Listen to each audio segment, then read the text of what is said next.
जेलवा में सुतली रानी देवकी त नागिन से या रजकाराई नागिन से या रजकाराई हो।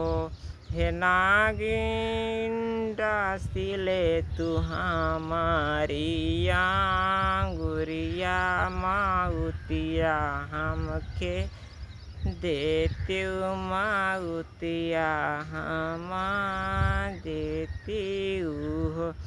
हे नागिन डासिले तू हमारी गुरिया माउतिया हमके देती माउतिया हमके देती हो।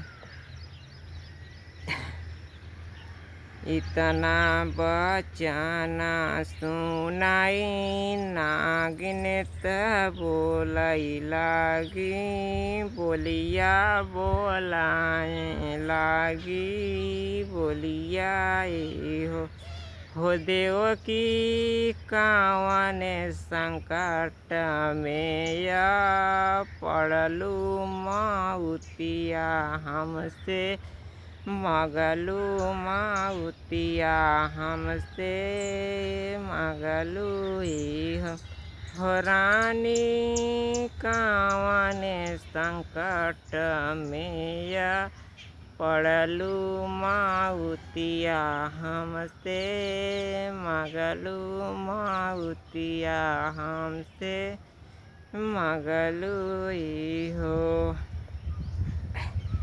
इतना बचना सुनाई देवकी त मन भय दुखित हो कि मन भय दुखती हो।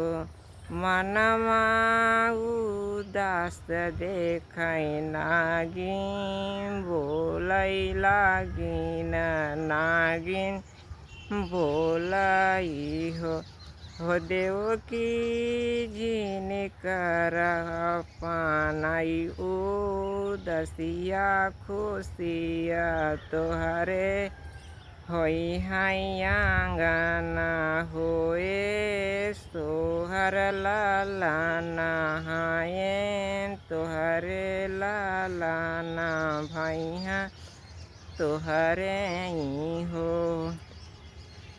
इतना बचना सुनाई देवकी खुशी त होई गईलै सुशीत होई गईलै हो नागिन दे तू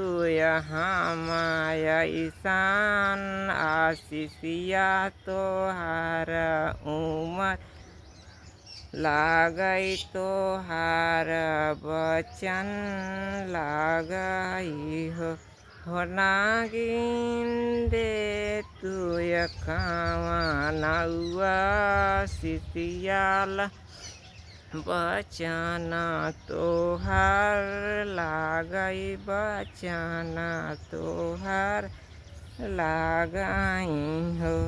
इतनी बचना सुनाई नागिन दिहाई आशीर्वाद दिहाई आशीर्वाद हो देवकी तोहरे है जनमे कृष्णा कांधाई आंगनवा होए सोहर आंगनवा होए सोहर।